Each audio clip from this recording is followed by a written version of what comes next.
We had an unprecedented turnout, which is great. We estimate at least 500 to 600 people here tonight, so this is great. So thank you all for coming. My name is Anthony Frzola. I'm a full-time faculty member of the mathematics department, but I'm here today as one of the co-coordinators of Education for Justice. I had a bunch of pithy remarks to share with you, but I'm not going to do that now so that we can get to the main event. But there are a few people I wanted to thank. Sister Foley, who's my co-coordinator, she did a lot of the work this spring. I did the work in the fall, so we worked well together. I also want to thank the Office of Equity and Diversity for helping advertise this event. You obviously did a good job. And I'm breathless, as you can tell, but I've been running around trying to get this ready to go. The person probably most responsible for this is the person I'm about to introduce, who will introduce our main speaker. So from the School of Education, the Department of Education, Dr. Tata, where is she? Where is she? You're on.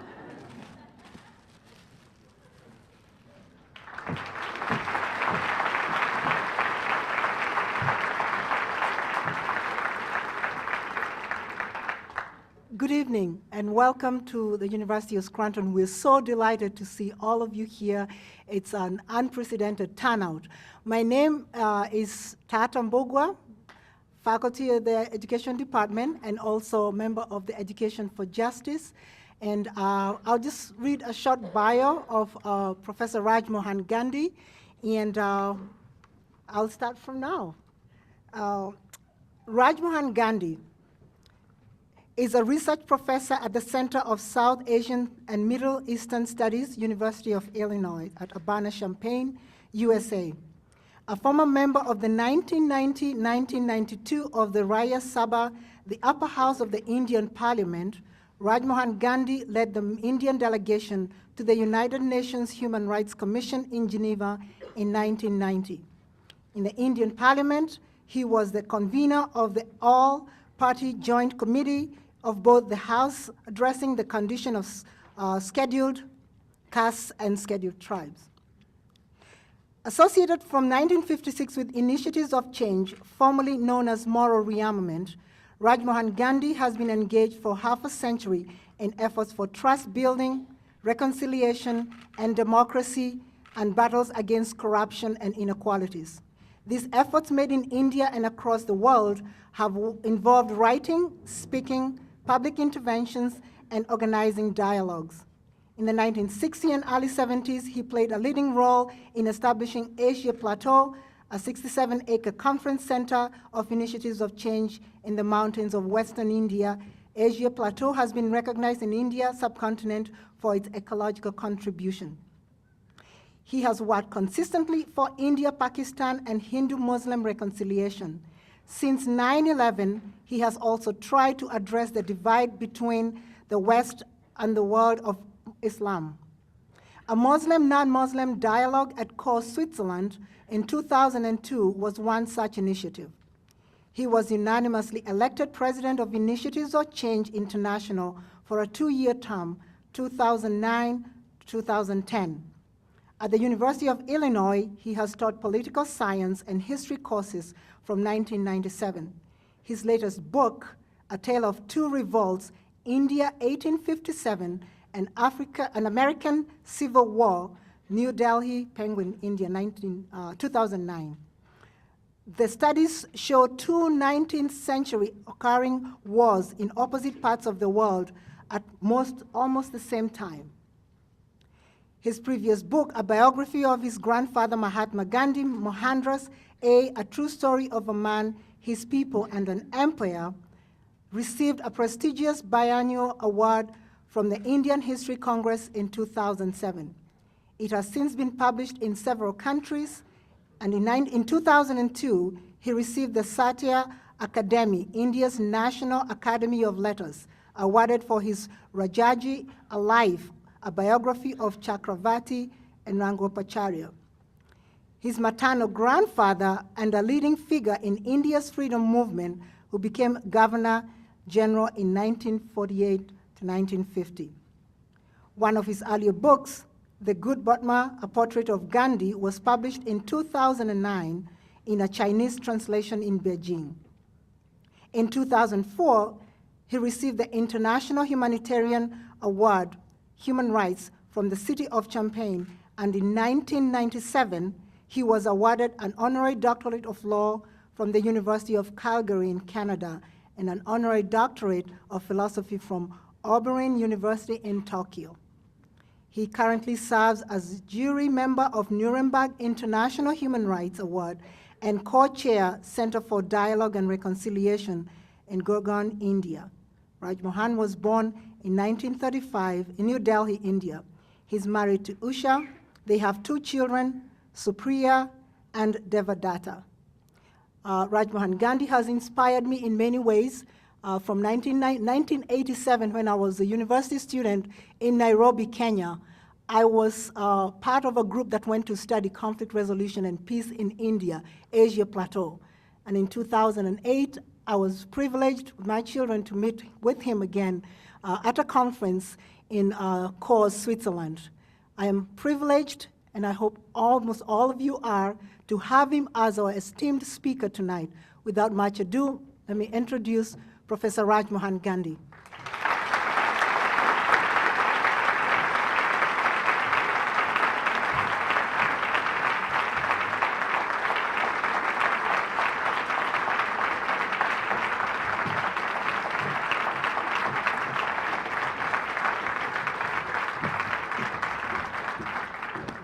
Thank you, Tata, very much. I feel particularly sorry that so many of you are there without chairs, but then I'm also standing. It's a very great privilege and honor to be with all of you and to be received by all of you and welcomed like this. And I certainly want to thank Provost Hal Bailey for his, am I reaching? Is the sound not being amplified? You need to move the mic a little closer. Is this better? Okay, okay. So let me see if I can both get my mouth to the mic and my eyes to my notes. Yes, I was thanking the Provost, Hal Bailey, for his welcome. And of course, I want to thank Professor Frizola and the others involved in the Education for Justice initiative here, and everybody else, all the faculty here of this university and the other institutions in the neighborhood and the community, and all of you for coming this evening. I really appreciate this. I'm going to start by reminding you of something that you must have heard in your primary school, maybe. This story is a very well-known one, but I'm going to repeat this for a reason that will be obvious later. It's about this little girl who wanted to know from her parents how wars begin. And the father said, it's a very simple explanation, people want to grab land, and that's how wars start. And mother said, wait a minute, there's another explanation. People want to impose their ideas on other people, and that's how wars start. So the father said, no, it's because people want to grab land. It's an economic issue. And the mother said, no, it's an ideological issue.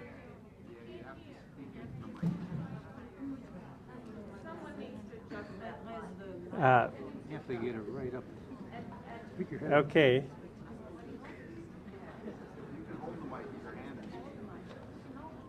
I guess I You need to hold it right next to your mouth. Okay. Right next to your mouth.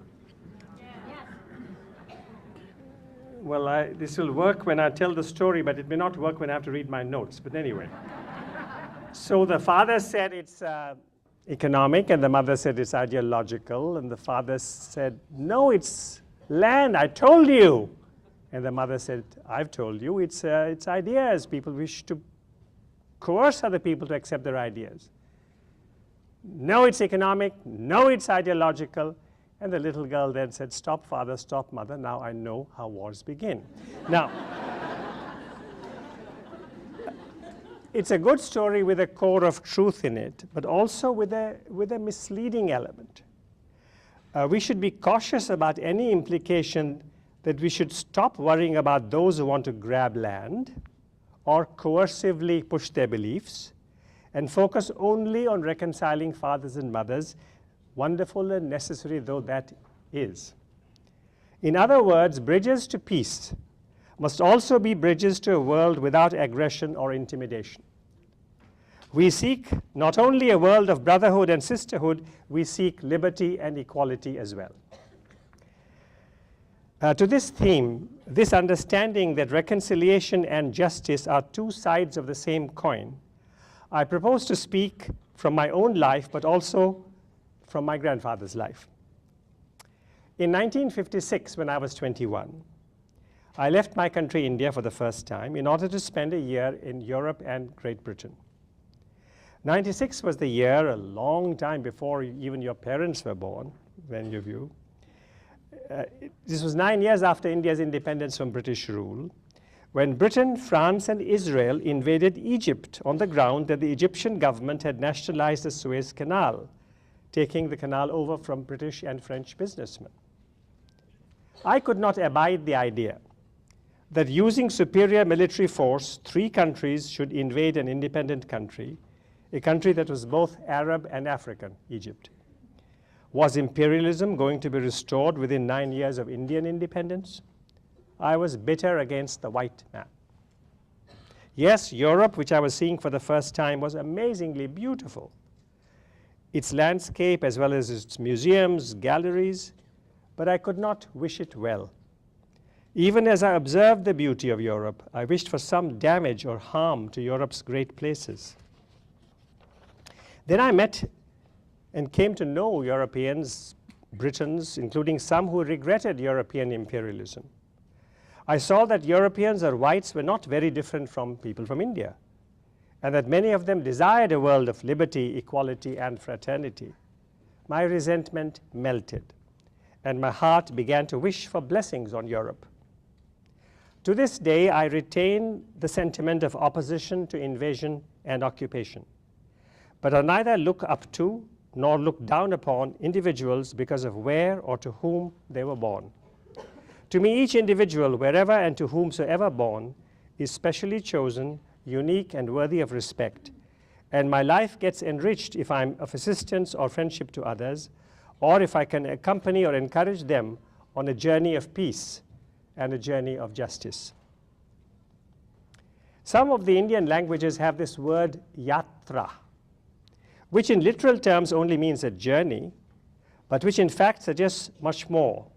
But then the word journey too, I know, can mean so much more. A yatra signifies more than travel, it is also a pilgrimage. One of the most interesting yatras I've been part of occurred in the fall of 1988, a long time ago now, when 24 Americans, black and white and Native Americans, joined people from India and a few from some other countries to retrace Gandhi's famous Salt March in Western India. For all participants, it was a stimulating, learning, bonding, enriching experience. In initiating that yatra, I was inspired by a comment that Gandhi had made a long time ago in a conversation with 4 African Americans in 1936. Howard Thurman, then Dean of Rankin Chapel in Howard University, I don't know why I'm keeping this. I'm sure all of you wondered what that bag was doing there, yes. So when you see something, you should speak out. Howard Thurman, then Dean of Rankin Chapel in Howard University, was calling on Gandhi along with his wife Sue Bailey Thurman and with a couple called Edward and Finola Carroll. Gandhi's secretary, Mahadev Desai, who had worked with Gandhi for many years, told Thurman that he hadn't seen Gandhi welcoming anybody as warmly as he had welcomed this group. What Thurman asked Gandhi was something like this: if ahimsa, Gandhi's favorite phrase drawn from the Indian tradition for nonviolence, meant compassion, putting aside angers and hates and identification with the poor, why didn't Gandhi use the old Christian word love? Wasn't that positive word better than the negative phrase ahimsa, non-violence? Now, Gandhi had always liked the word love. To underline what love could do, God's love for human beings and human love for one another, Gandhi had invoked Indian poets from earlier centuries, Kabir, Nanak, Tulsidas, Meera, Tukaram, Narsi Mehta, but he'd also invoked Paul of Tarsus, St. Paul. About 20 years before this 1936 meeting with 4 African Americans, Gandhi had written a letter to a favorite nephew of his called Magan Lal on what by the Hindu calendar was New Year's Day. Gandhi was wondering what present he should give to this nephew. He decided to send Paul's famous lines on love in that first letter to the Corinthians that all of you are familiar with, and which close with the words, "And now abide faith, hope, love, but the greatest of these is love." Writing out the passage, Gandhi said to his nephew, "Read this, chew the end of this text, digest it, read the original in English, translate it into Hindi. Do all you can, strain your neck, strain your eyes, but get a glimpse of this love or charity." And then he referring to one of the poets from India, Meera, Gandhi said, "Meera was stabbed with the dagger of love and she really felt the wound. If we too can get at this dagger, we can shake the world to its foundations." Then Gandhi added, "Though I feel I have something of this love, I'm painfully conscious every moment how very shallow it is. I weigh and find myself very much wanting. Only yesterday I saw I had no room in my heart for those who would not let me have my way." Aware as he was, Thurman, Howard Thurman, aware as he was of Gandhi's warmth for the word love, Thurman again asked Gandhi why in his discourse he used the expression non-violence instead of love. This is what Gandhi said in reply. "In spite of the negative particle non-violence is not a negative power. We are surrounded in life by strife and bloodshed, life living upon life. Non-violence means love, and yet it means something more," said Gandhi. He added that love in the English language has other connotations too, so I was compelled to use the negative word. Love has other connotations. We can quickly think of some of them. Crucially for Gandhi, there was one connotation that he was particularly cautious about. He thought that love might suggest an absence of struggle. Like Martin Luther King Jr. after him, Gandhi wanted to convey both goodwill and struggle. Non-violence to Gandhi was love plus struggle. Gandhi and King were not for hitting back, but they were strongly for clinging to the truth pulsating from their souls. Hence ahimsa, or non-violence. Hence satyagraha, clinging to the truth. It was at this 1936 meeting in Bardoli in Western India, between the Thurmans and the Carrolls and Gandhi, that Gandhi made what in the light of later history was clearly a prophetic remark. Some of you may be aware of this remark. Quote, "Well, if it comes true, it may be through the African Americans that the unadulterated message of nonviolence will be delivered to the world." Gandhi saying this in 1936.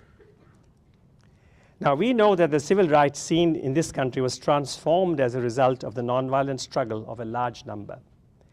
The American Yatris in India in 1988 told that story to people in India, and they also examined in Gandhi's Gujarat the roots of his nonviolence. Now, a major episode in Gandhi's journey to nonviolence is not as well known as it should be, so I'll refer to it. This occurred when Gandhi was a very young man. In 1892, he was 22 years old, a few months after he had returned from London as a barrister. Let me give the background. Aware as we are of Gandhi's lifestyle, his embrace of poverty and simplicity, we forget or are unaware that his forebears belonged to India's elites. For several generations, his forebears served as chief ministers to princes on India's west coast.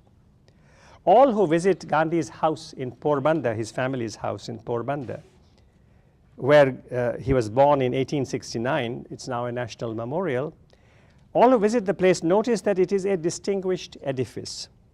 His father, Karamchand Gandhi, had served as chief minister to 3 princes, including the Raja of Porbandar and the Raja of Rajkot. His father had died 3 years before. At age 18, Gandhi went to study law in London, a venture generously supported by his older brother Lakshmi Das. Mohandas was Gandhi's name, his older brother Lakshmi Das.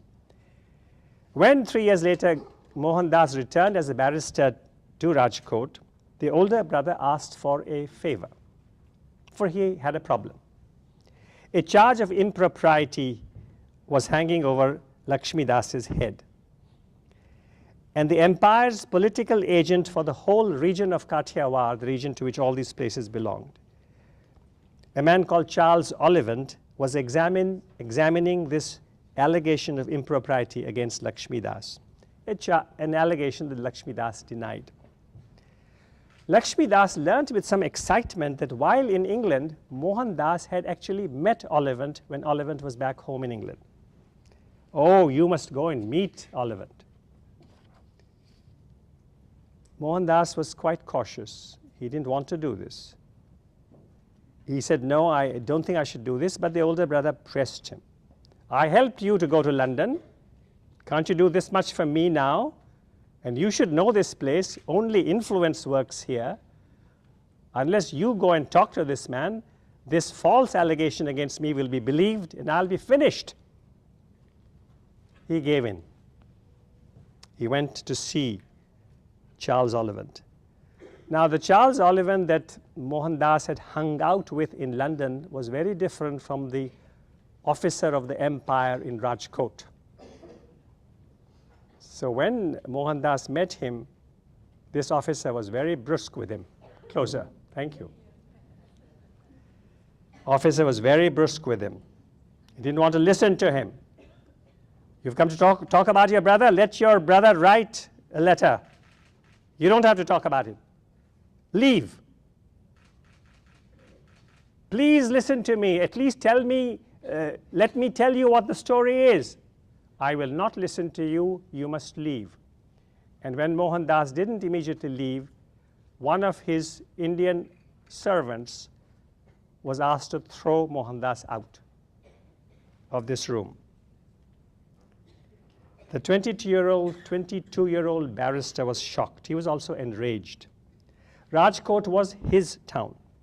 His father had been chief minister there. And here was this Englishman pushing him out in Rajkot. Was this the Charlie Ollivant he had known in London? No.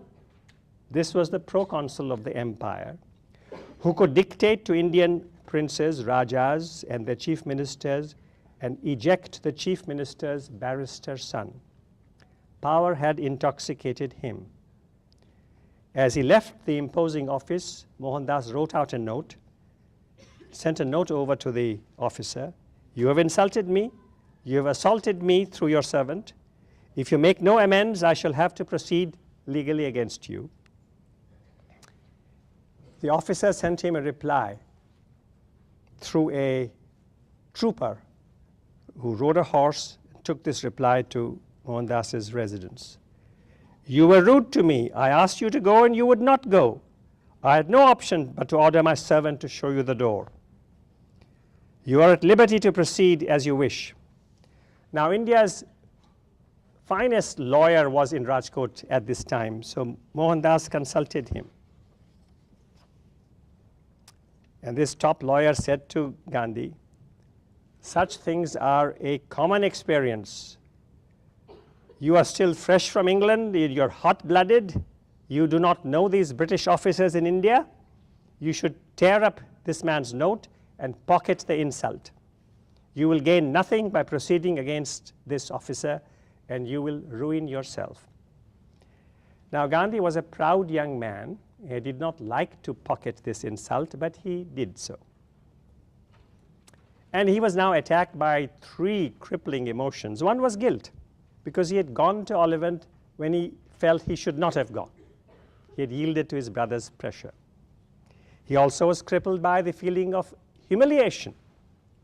He, a barrister, son to a prime minister of Rajkot, had been ejected in Rajkot by a friend of his days in dear London, as he had thought of London. And he was also assailed by a feeling of impotence. He had made a threat that he would sue this man, and then he could not implement the threat. Yet the shock and the emotional tension proved quite useful. Gandhi understood two things. One, the folly of standing on weak ground while confronting a powerful British officer. Secondly, he had also seen the face of racial arrogance, something actually that he had not encountered during the 3 years he had spent as a student in London. Up until this point, he had thought that he would pursue a literary career along with a legal one. Now he was hurled into a storm. The churning was quite creative. It helped create the Gandhi we know.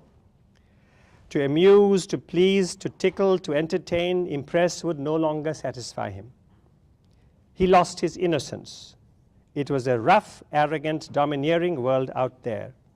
Henceforth, he would fight arrogance and domination, but he would take care to fight from a moral high ground. Now, since Oliphant was, among other things, the chief of all the courts in this region of India, Kathiawar, Mohandas could not abide the thought of continuing to practice law in that part of India. He longed to get out, and this longing was answered when a letter arrived from a wealthy trading firm in Porbandar, a nearby town where Gandhi was born. This firm was facing legal issues in South Africa. Was the young barrister willing to go there for a year? Mohandas jumped at the opportunity. Within weeks, he sailed out of Bombay, now called Mumbai, for Durban, South Africa.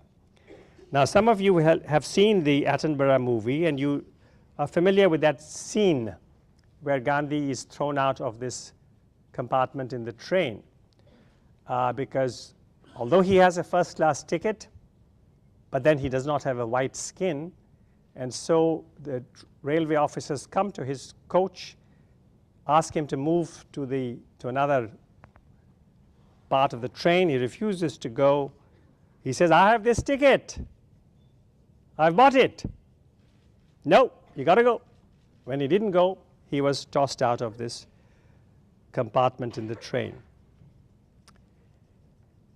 So it was the winter time in the southern hemisphere, and it was very cold, and Gandhi shivered through the night. He thought that he might return to India, but he didn't. That option was rejected as a cowardly option.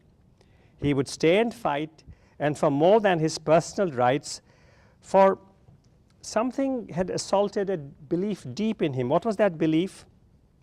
The insight nurtured from childhood, confirmed by his 3 years in England, that all human beings, creations of the same God, were of equal value. When the Oliphant incident had occurred in Rajkot, Gandhi had not quite known how to divide the blame between Oliphant and himself. Now, in this station, Pietermaritzburg in Natal, he had committed no impropriety, yet he had been tossed out by a monster, not the man who threw him off the train, but a spirit in which the arrogance of power joined the arrogance of race. Young Gandhi's decision to stay and fight was both political and spiritual. The two impulses had fused and spoken to him as one. Had he moved as ordered, he would not only have submitted to humiliation, which would have been a political surrender, he would also have accepted that souls covered by a dark skin were of lower value than souls of white folk. But he knew that all souls had equal value. Yes, even Oliphant's soul, the soul of the man who had tossed him off the train, carried the worth of Gandhi's soul, but his soul was not cheaper than theirs. Gandhi did not realize it at once, but his dilemma of what his life's goal should be was resolved. Whether the goal should be political or spiritual. The humiliation was a break for Gandhi, for if he had found a task in which his will to God and his will to politics could flow together as one force. He also decided, as he was waiting through that night, that he wouldn't now bother about personal redress. It would be a waste of energy and time, for his energy and his time was now needed to fight this monster which was attacking so many people in South Africa. And many fresh incidents were in store for Gandhi after he boarded another train the next morning. At that time, we were talking about 1893, a long time ago, the journey from Durban to Pretoria via Johannesburg had to be accomplished by train, horse-driven carriage, train again, so forth. On this roundabout journey, this 23-year-old young man was pushed around, thrown out, refused admission into a Johannesburg hotel, shouted at, beaten, kicked. He did not hit back, but he held on to whatever he was holding and to the ground where he stood or sat. That he did not lose a couple of limbs was a miracle. When he finally made it to Pretoria Railroad Station, he was 24 hours late. It was evening, and no one was there to meet him. Not knowing where he would spend the night, not wanting to be refused a bed if he went to a hotel, he sought advice from the man checking tickets at the exit. That man seemed clueless, but another man who was watching the predicament of this young, well-dressed Indian offered help. Who was this bystander? Remember, we're speaking of Pretoria, South Africa in the year 1893. In fact, this bystander who noticed Gandhi's predicament was an African-American who said to Gandhi, "You seem to have a problem, can I help you?" Gandhi told him that he had had difficult experiences on the journey from Durban, did not know where he could find a bed anywhere in Pretoria. The African-American said, "I have an American friend called Johnston who runs a hotel here. I think he may put you up." The African-American then took young Gandhi to Johnston's hotel, where the owner, probably a white American called Johnston, said, "You can have a bed here, but you'll have to eat in your room. The other guests will not like it if you enter the dining room." This was just the sort of compromise that Gandhi hated, but he swallowed his pride and agreed. Soon there was a knock on the door, and Gandhi thought that somebody was bringing his dinner. But it was Johnston, the owner of the hotel, who said he had spoken to his guests and they did not mind if he joined them in the dining room. This was how, courtesy of two Americans, Gandhi spent his first night, presumably a comfortable one, in Pretoria. Now I see this unnamed African American, who at the exit gate of Pretoria Station spotted Gandhi's problem and helped him out as his first link with African Americans. No one knows his name. Gandhi, who gives us the story himself, does not supply the name. Perhaps he had forgotten it by the time, more than 30 years later, when he wrote down the story. Though he did remember the name Johnston, perhaps he never asked this man his name. A typical destiny this, a destiny of anonymity, of a man of compassion, and especially perhaps of an African-American Good Samaritan in the 19th century. I've tried but failed to discover his name. Perhaps another researcher will be more successful. I see him as a son of slaves and in some ways a precursor of Martin Luther King Jr. I also see him as one without whom Gandhi would not have become what he became. Maybe not all of us can aspire to become a king or a Gandhi, but we can all aspire to follow the Good Samaritan, who in June 1893 was alert to the predicament of a strange young man at Pretoria railway station. Now, some of you will have noticed that Gandhi's name was frequently recalled not long ago at the time of the demonstrations last month in many countries of North Africa and the Middle East. The Google executive Wael Ghonaim of Egypt, who became very famous, who played a great role in the mobilization of so many young Egyptians, he spoke of Gandhi as his hero. and many reporters commented on the degree to which a particular demonstration conformed or failed to conform to Gandhi's nonviolence. What was not mentioned during that discussion was that Gandhi's nonviolent fight for India's independence was always intertwined with his fight for unity between India's Hindus and India's Muslims. In other words, Islam was a central question for him, as it seems to be for our world today. We all know that Islam is at times presented as an explanation for the violence of our world. Sometimes this explanation is presented in the form of a hint or a suggestion. At other times it is directly put forward. If true, this explanation should worry us greatly. For in virtually every part of the world, all of us live quite close to Muslims, or we are Muslims. I am, let me disclose or confirm, I'm a Hindu who has often had Muslim neighbors.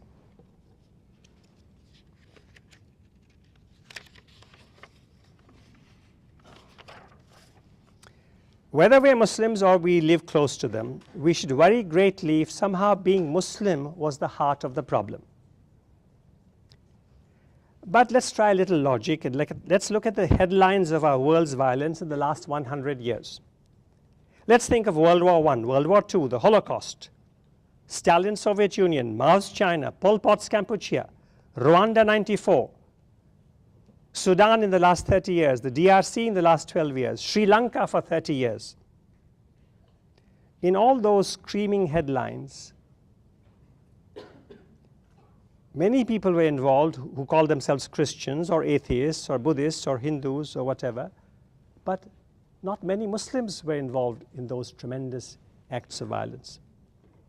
If being Muslim was not a central factor in World War I, World War II, the Holocaust, Stalin's Soviet Union, Mao's China, Pol Pot's Kampuchea, Rwanda 94, Sri Lanka, DRC, how come that many believe it to be a central element in violence today and for violence tomorrow?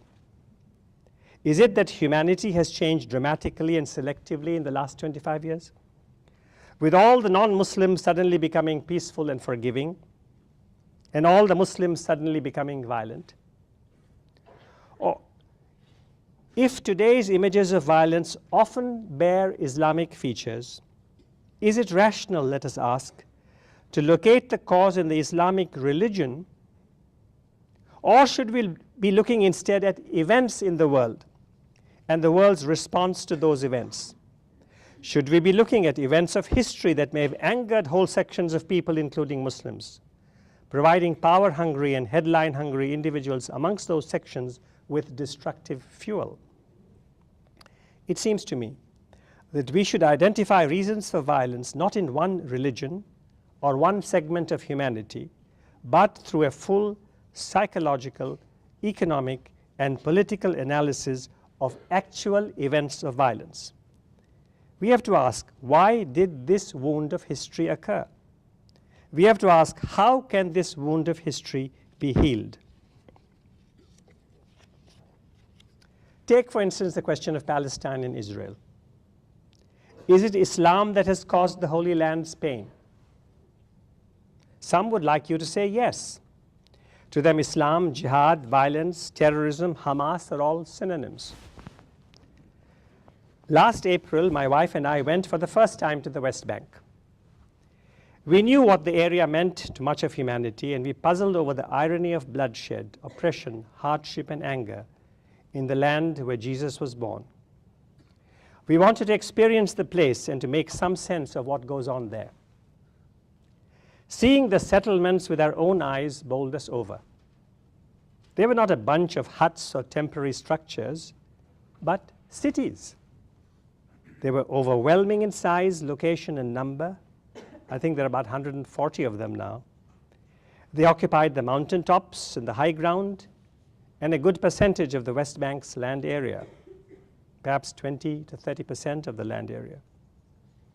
These settlements were connected to one another and to Israel by settler-only roads, protected from the Palestinians by walls of enormous length and impressive height and thickness, and by innumerable checkpoints. The West Bank's Palestinian towns and villages seemed secondary and subservient to the settlement towns. Given the rock-hard, massive, and numerous settlements, I came back convinced that the possibility of a genuinely independent and viable Palestinian state, whether seen in political, legal, or physical terms, was close to zero. Now, on this visit, we met some amazing men and women, Palestinians and Israelis, Muslims, Jews, and Christians, all seeking a non-violent end to the occupation. After that visit, We're going to try another microphone. We're going to try another microphone. so are people not really getting me? Not all the time. Oh, I apologize. No, it's the microphone. It's the microphone. Try Sir, to talking to this first. try this. Talking to that. Talk. Say Just say tested. Is this better? No. No, nothing, huh?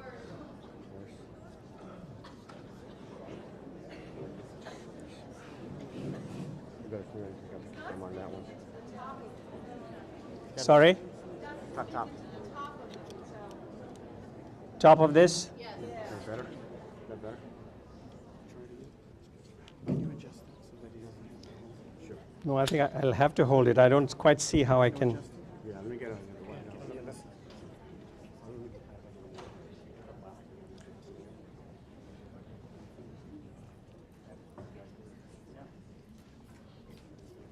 So after this Palestinian visit, could we say that not the occupation, not the illegal settlements, not the illegal walls, not the illegal fences, not the checkpoints, but Islam was the root of the trouble? This was the question we asked. We couldn't possibly say that. Now, peace in the Holy Land, as elsewhere, must begin by acknowledging why people are unhappy. Honesty has to be the foundation for peace.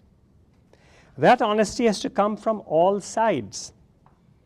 Palestinians, on their part, have to admit, and directly or indirectly, many have admitted it, that suicide bombing, the killing of innocents, have alienated the international community, alienated the many courageous Israelis who want Palestinian independence, frightened Palestinian civil society itself, and damaged their cause. But peace and justice in Palestine or elsewhere is not helped by propaganda that among all the religions in the world there is one that is uniquely flawed, or by the line that the only good Muslim is the one who renounces Islam. That propaganda is matched within the Muslim world by a fanatical line that only one kind of Islam is valid, and furthermore, the dissenters within the Muslim world are more dangerous than the enemies of Islam. So you have the gunning down in some Muslim majority countries of a humble breadwinner at a bicycle stand, a patient or a doctor in a hospital, worshippers in their mosques, a teacher on a campus, for the crime of belonging to her or his sect.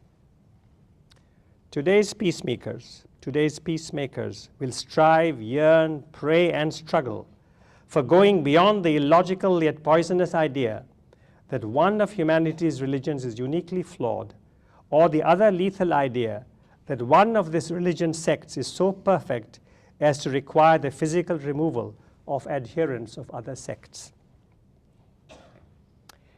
Now, we know of places in the world where during a poisonous season the enemy, race or tribe or ethnic group, is called cockroach, vermin, snake, or dog. When Gandhi asked his countrymen, Hindus and Muslims, not to kill people they disliked, he was sometimes asked, what should we do with a mad dog? Should we not kill it? What, of course, they wanted to say was that someone they disliked coming from the wrong group deserved to be killed. Let me tell you how Gandhi answered the question. Pointing out that the questioner really wanted to know was what should be done when a man went mad, Gandhi related an incident from his boyhood. These are his words. I remember when I was about 10, a brother of mine had gone mad. Afterwards, he was cured. He's no more. In a fit of madness, he would rush out and strike everyone. But what could I do to him? Could I beat him? Could my mother or father beat him? A doctor was called in, and he was asked to treat my brother in every possible manner except by beating him. He was my blood brother. But now I make no such distinctions. Now all of you are like my blood brothers. If all of you lose your sanity and I happen to have an army at my disposal, do you think I should have you all shot? One Hindu correspondent warned Gandhi against sheltering, quote unquote, frozen Muslim snakes. They will bite on revival if you shelter them. So in his reply to this correspondent, Gandhi allowed himself a little amusement. This is what he wrote. To liken a human being, however degraded he may be, to a snake to justify inhuman treatment is surely a degrading performance. I have known rabidly fanatical Muslims to use the very analogy in respect of Hindus. Lastly, let me for the sake of snake kind correct a common error and point out that 80 snakes out of every 100 are perfectly harmless and they render useful service in nature. That was a witty answer. To deal with the world's passions of hate, we need courage, a passion for peace, but also an ability to disarm the angry ones. Now, we were all impressed, as I mentioned earlier, by those scenes from Tahrir Square in Cairo of tens of thousands of Egyptians, most of them Muslims, protesting non-violently day after day, night after night, and many expressed surprise that Muslims could be non-violent. Perhaps some here were among the surprised. I would like you to know of one of the most remarkable heroes of non-violent struggle, a Pashtun called Abdul Ghafar Khan, who died in 1988, not all that long ago, at the age of 98. A man who lived both in Pakistan and Afghanistan, one who fought for independence from British rule and for democracy after Pakistan was created, one who, because of his struggle, had to spend 15 years in British prisons, 12 years in Pakistani prisons. Ghafar Khan was called Badshah Khan or King Khan by hundreds of thousands of fellow Pashtuns, and he was called the Pashtun Gandhi by many. In explaining his commitment to nonviolence, Ghafar Khan would often speak of the Pashtun tradition of revenge. We know only too well the bitter results of violence from the blood feuds. We indeed have an abundance of violence in our natures. It is good in our own interests to take training in nonviolence. Moreover, is not the Pashtun amenable only to love and reason? If you win him, he will go with you to hell, but you cannot force him to go to heaven. I want the Pashtun to learn to do unto others as he would like to be done by. From 1920 to the 1960s, over a 45-year period, Ghafar Khan was astonishingly successful in getting his message across to tens of thousands of Pashtuns. Recalling the nonviolence and reconciliation practiced during his Mecca phase by the Prophet of Islam, Ghafar Khan would say, "There is nothing surprising in a Muslim or a Pashtun like me subscribing to nonviolence. It's not a new creed. It was followed 1400 years ago by the Prophet all the time he was in Mecca. But we had so far forgotten it that when Mahatma Gandhi placed it before us, we thought he was sponsoring a new principle or a novel weapon. In that region where Afghanistan and Pakistan meet, that unfortunate part of our world, where suicide bombers, IEDs, and unmanned aircraft bring abrupt death day after day, in that region, the memory of Ghafar Khan is not dead. When sanity returns there, may it return sooner rather than later. When sanity returns there, the legacy of Ghafar Khan and of the thousands of men and women who fought non-violently at his side will be the foundation of a new future there." Now, we cannot all be heroic in tough situations, yet we can all do something for peace, and perhaps many are doing something consciously or unconsciously. 6 years ago, my wife Usha and I arranged a very simple thing. We interviewed people with memories of the Indian subcontinent's great killings of 1947, which occurred largely in the Punjab, half of which went to Pakistan, the other half remaining in India. We tried to retrieve accounts of how people targeted or trapped was rescued by people from the other side, from the enemy side. We conducted many interviews, and we found some amazing stories of help given even in that time of real madness. And when people recall these stories of how either they helped others or how they were helped by others, they actually cried. And when these stories were published, they elicited new stories of the same kind. And we found that these stories were perfect mirror images. Muslim Punjabis spoke of Sikh and Hindu helpers. Hindu and Sikh Punjabis spoke of Muslim helpers. It is likely that such stories exist in all areas that have seen conflict. They probably live in the memories of a grandfather or grandmother, old uncle or aunt who experienced such help, or these stories live today in people's minds in some areas. So these stories can be sources of healing. That's just one example of what ordinary people like us can do. Now, one of Gandhi's favorite phrases was, "Turn the searchlight inwards." He knew that a worker for peace and justice needed to be right in her or his own heart. You recall what he said about love. And only yesterday I saw he said that I had no room in my heart for those who would not let me have my way. As we prepare ourselves to work for, if need be, to struggle for peace and justice, let us also be willing to turn the searchlight inwards and indeed seek correction, courage, and inspiration from the inner voice that is willing to speak to all of us. Just one last point before I invite questions. America is exceptional because all views can be expressed here, all views are invited here, all are equal under the law, and all have opportunities. America has weaknesses, yet no other country possesses America's variety and freedom. You can be proud and others can be envious. But if you want American exceptionalism to be loved in the world, let that exceptionalism consist in excellence of care and courage, excellence in working for peace and justice. Let American exceptionalism be free of the belief that being American authorizes arrogance. American society is indeed superior to most other societies, but for that God, nature, and history should be thanked, and Americans should not be congratulating God for having created them.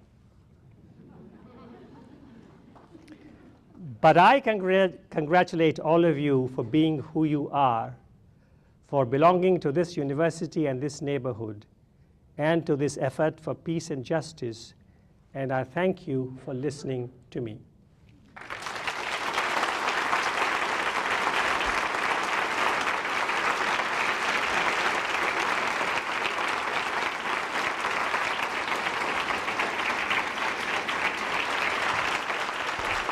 Thank you.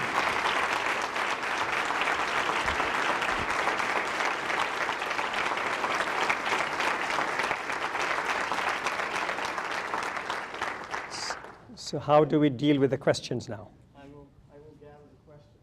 Anyone? Yes. Well, first off, thanks for coming. And I want to ask about any stories that you might have of your grandfather's experience working with, whether it be President Nehru, the first president of India, or the first president of Pakistan. Because I know that he was he was against the partitioning of India. Do you have any stories of any frustration that he had between the two leaders? Sure. Well, it is absolutely true that as India was becoming independent, the great struggle was about to be successful. Many of his closest colleagues, you might say, parted company and did not agree to his conviction that India should remain united, and they were willing to settle for a division. And Gandhi had this interesting proposal that Jinnah, the leader of the Muslim League, who had campaigned for creating Pakistan and for the division of India, that he might be given an opportunity to be the prime minister of a united India. But Gandhi's very close colleagues, including Nehru, whose name you mentioned, who was a very remarkable man, who became prime minister of India for 17 years, and another very important colleague of his called Patel, and other leaders of the Indian National Congress, all rejected this idea. And they preferred that we will settle with partition, and maybe that will bring peace. Of course, it did not bring peace. But Gandhi was rejected at the hour of India's great triumph by his very close colleagues, but he continued to support them. He lived for several months after India's independence and partition, and he gave his backing to Nehru and Patel and the others. But it is true that they parted company. What's your opinion on the current situation in Libya today? The question is my opinion on current situation in Libya. Really, I'm not qualified to comment because I don't know the details on the ground. But instinctively, I worry because I don't see the violence ending very soon. I think the desire to prevent great loss of life and protect lives was a wonderful desire. But I don't know whether what is happening now is going to produce that result. But beyond that, I don't know whether I can make any intelligent remarks. So this is my instinctive feeling, but I don't have the actual hard information of what is happening.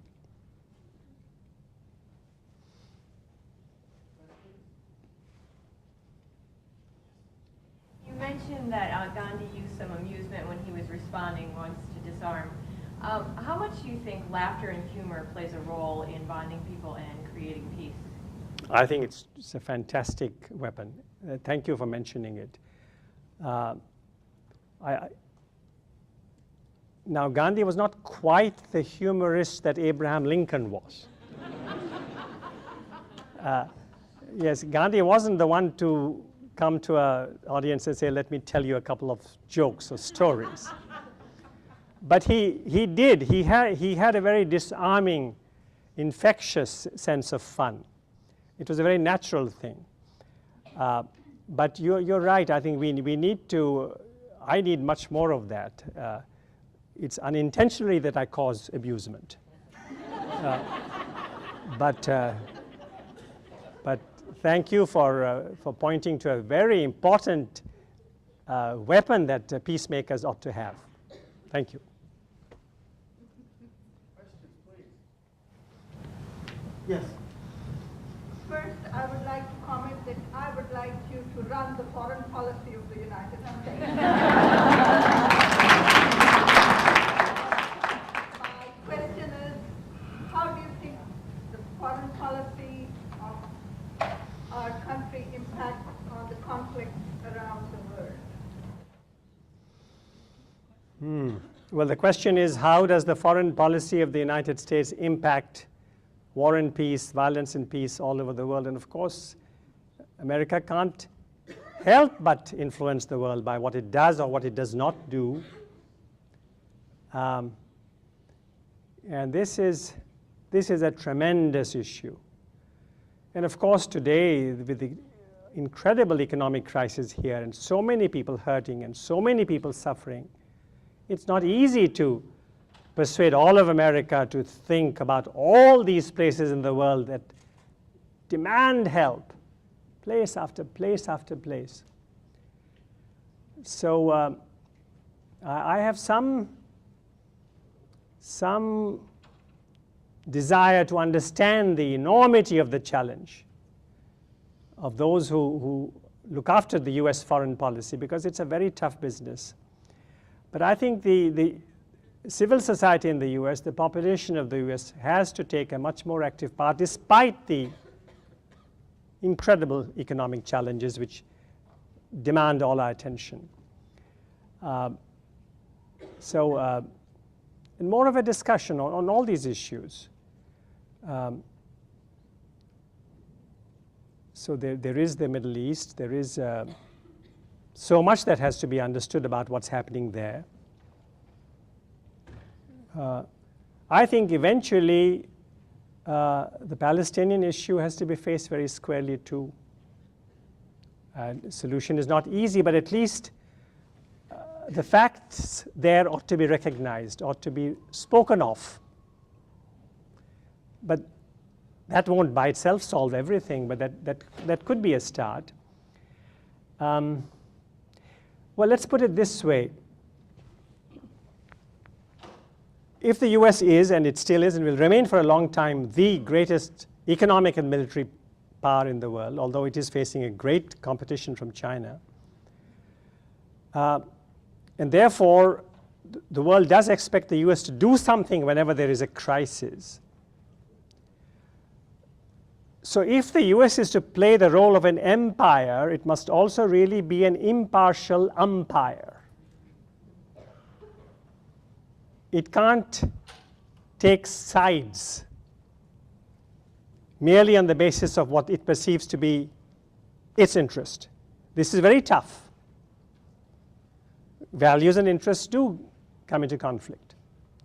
But even interests have to be properly understood and properly redefined. Why should we assume that America's interests only dictate this and not that? So some kind of real impartiality, a real sense of what right and wrong in the world. Now, nobody's view of what is right and wrong about, say, Libya was asked about me, and I couldn't tell him precisely what I thought ought to be done. And the same is true for many parts of the world. But to the extent that we can say that this is what we feel is right and this is what we feel is wrong, even though we can't enforce our opinion, at least this is our opinion. So that is what America should more and more aim to do, and that is what America's people should demand of their leaders.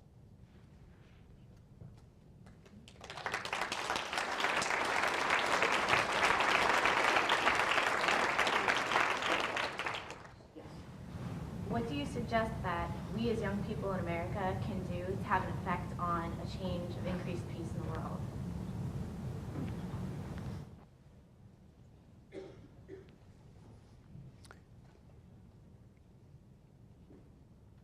I think the potential of young people when they come together, I mean, look at the young people in Cairo who came together, what they did. If this idea of peace come justice, the two must go together. If this idea of peace come justice takes fire among the young people in the United States, my goodness, with the creativity, imagination, artistic ability, filmmaking, song-making, fun-making abilities. Why not? I mean, I don't know. I have no recommendations on what should be done. But I absolutely feel in my bones that the young people of America can do so much. But the fact that you asked this question and so many others have that question in their minds is a very encouraging thing. But we can't do this if we are going to be discouraged very quickly. So we need patience, we need creativity. But I don't really have better, precise recommendations. But thank you for asking that question. Yes.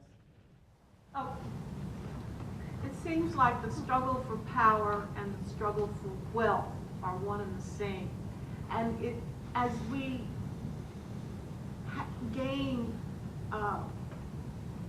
power, but we're also having wealth, but what appears to be happening is that some people are becoming wealthier and more people are becoming poor. Mm-hmm. And how do you find peace in that? How do you deal with this struggle? No, it is very tough. It is very tough. And yet, I think the non-violence part is a very important one.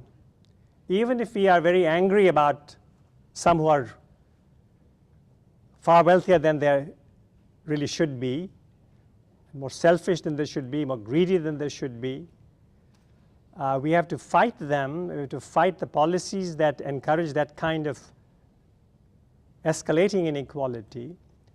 But we have to fight in such a way that at least we can win some of them over, maybe even make a dent in some of their thinking. So if we want to win, our passion for justice has to be accompanied by some eagerness in us to win over people from the other side. This again, one reason why Martin Luther King succeeded, Gandhi succeeded, was because they were able to weaken the ranks of the opposition. How did they do it? We should study this. Why did so many whites in the United States support Martin Luther King Jr.? Why did so many people in the UK in the end support Gandhi? Why did the whites of South Africa support Nelson Mandela in that final phase? So this only shows that even when there are very sharp divisions and very powerful people are on what seems to us to be the other side, I think in addition to continuing our battle and struggle, we have to somehow disarm, win over, convert the thinking of, but here again, I wish I had some specific remedies. Thank you. Yeah. Gandhi is often quoted as saying that vegetarianism is important on the way to becoming personally nonviolent. Do you share your grandfather's opinion on this? To be honest, I have not studied the correlation between vegetarianism and inclination to violence. I am a vegetarian. Mind you, you know that Hitler was a vegetarian.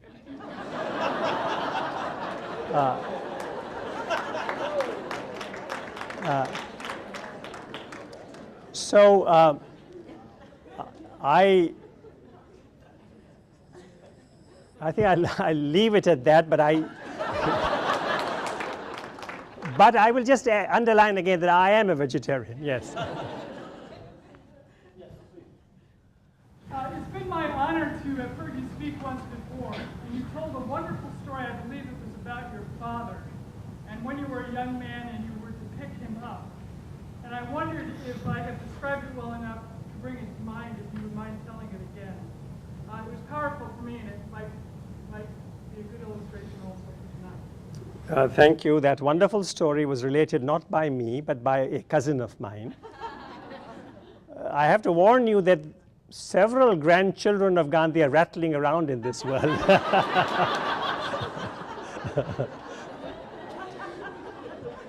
But this wonderful person, my cousin Arun, he has this story of, it's a very powerful story of his father.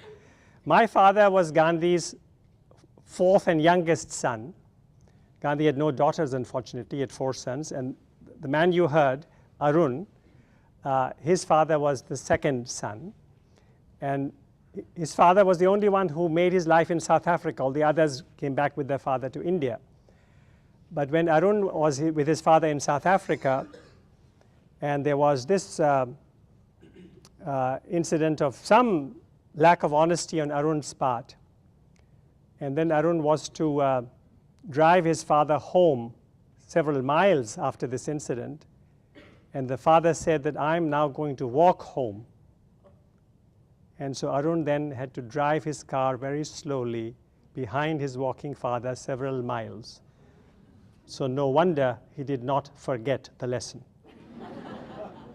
Is that roughly it? That is it. Thank you. I was just thinking through your lecture here, your talk, that you're talking about nonviolence, but all these people you mentioned have died a violent death. And I'm sitting here amongst a lot of young people, and but the young people, how do we get them involved in a world that they just see violence on TV with all these news programs? And in my lifetime, Kennedy, Gandhi, it wasn't in my lifetime, but all these people, violent death. Yeah. I feel kind of sad. Yeah, that's a great point. Mind you, I've often come across this view about how ironic, how almost sad or tragic that, say, Gandhi or Lincoln or King died a violent death. But then, should that really surprise us? one wishes and prays that that should not happen. One wants long life and a peaceful departure for the fighters for nonviolence, but the world being what it is,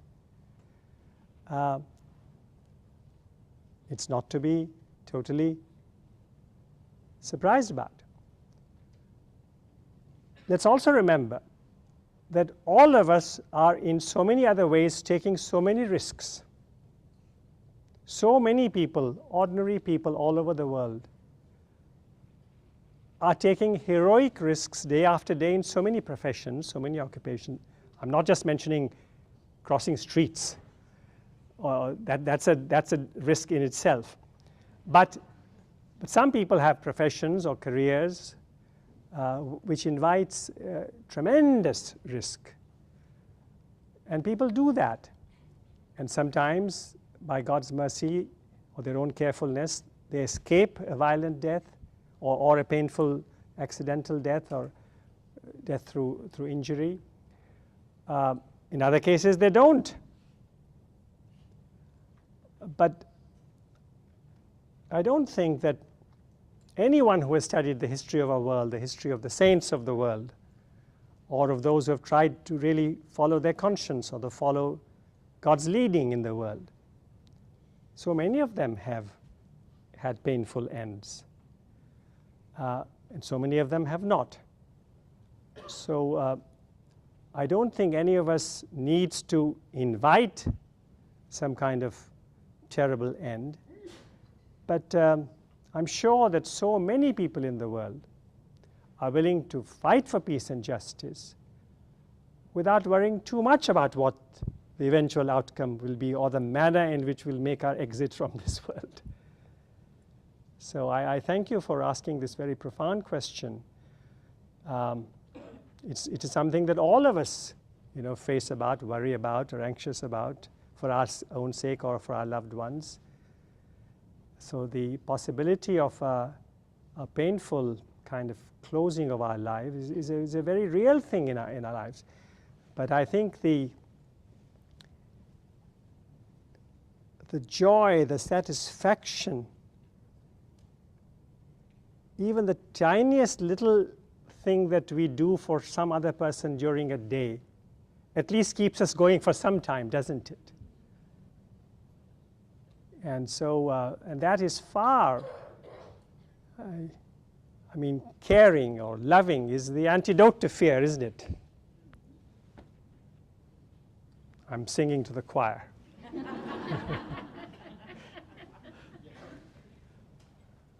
Your grandfather said, "Be the change you seek to see in the world."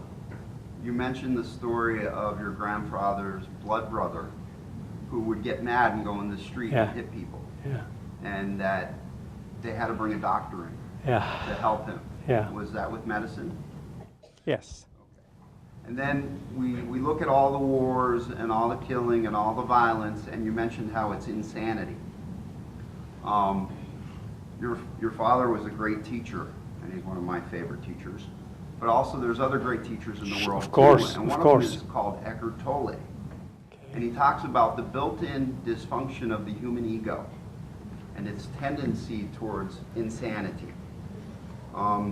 In this century alone, over 100 million people have been killed at the hands of other people. Mm-hmm. So what can we do? I mean, Eckhart Tolle talks about, looking at shining the light of your consciousness on your own self. Like you said, shine the light inward, And I try to do that on my own personal level because I seek to be the change I want to see in the world. So I try to be loving, I try to be peaceful. I try to spot my mind when it gets angry and wants to lash out and attack somebody verbally, whatever, How do we get people out of that denial that they need to see that it's in their mind when their mind says, okay, violence is a solution? How do we get that across? Because there's so much denial that we have sick minds, Eckhart Tolle says practically everybody we meet is mentally ill, and people don't want to hear that. I personally am mentally ill. I have bipolar disorder. I have to take medicine. And if I don't take that little bit of medicine, I will be snappy and irritable and unbelievable. If I take that little bit of medicine, I can be well self-controlled and control my temper and be rational and all that stuff. So I think we're looking at a very, very large dilemma that doesn't have an easy fix, and it really, like your father said, your grandfather said, it can only be done one individual at a time. By being the change you want to see in the world, hopefully we can attract everybody to look at themselves and decide to be a peaceful person versus choosing violence as a solution to anything, you know? So that sanity thing is really, really important. And may I only add this, that you, just now, by sharing what you have shared, have already helped at least 25 people in the room. So I thank you for doing that. And I think more of us should be willing to share from our own experience in the moving and real way in which you have done. So I thank you very much for it. Okay, we really have to wrap up now. So I have a couple of announcements. Yes? One more question? Is it going to be? Where's the question? Oh, me? Yeah. Okay. I absolutely get that you are a very patient and very gracious man and very entertaining, so thank you for your entertainment as well, but also that you are grace-filled. I get a sense of peace from you, the way that you speak and the way you carry yourself. What do you do in the face of adversity to feed your own grace and to feed your own soul so that you can help us to practice that as well? I would say that what you have found in me is largely because of the way you're looking at me. So the grace is in the eye of the beholder, above all. But also I would say, you asked me a very good question, and I, as our friend here has spoken, I'm aware of so many weaknesses in me, my fears, my anxieties, all kinds of shortcomings. And my mind can go in 1,000 directions. But what do I do? Well, I try never to go to bed without recounting the several good things that have happened today. And sometimes the list becomes so long that I get tired.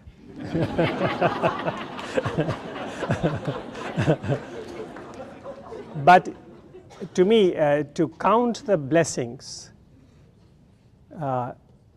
is one thing that I do. I do inwardly, silently pray many times during a day. Ask for some blessing or grace or protection or wisdom, some sanity, occasional sanity. And I try. I'm very bad at achieving results, but at least often my intentions are fairly honorable. I try to not think of myself so much, but to think of others. The idea of somehow living to make the other person great and to see what others can do. God may occasionally use me, but when he does, it's not because of me, but generally in spite of me. But it's far more interesting if others are used, if others do creative things. I'm not good at it, but I really want, in the remaining months, years that I may have, to be more effective in inspiring other people to do what they are meant to do, than worrying too much about what I may be able to do, although I have some goals still that I want to accomplish. Thank you.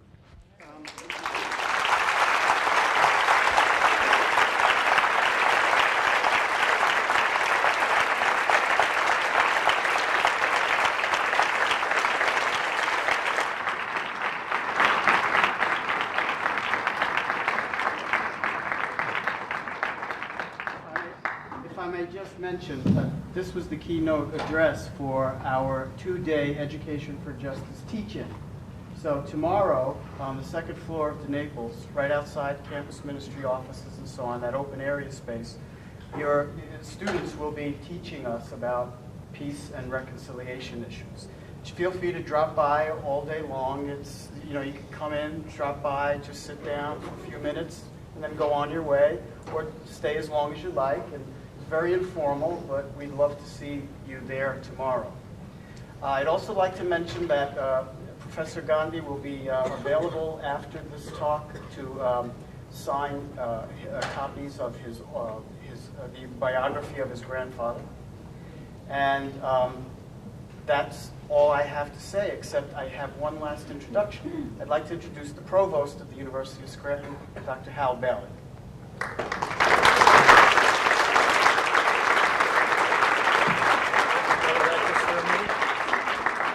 All right, thank you, Anthony. And just another word of business. Clearly, we're still having some problems with the audio in this room, and we're working on it. I thank you for your patience with this.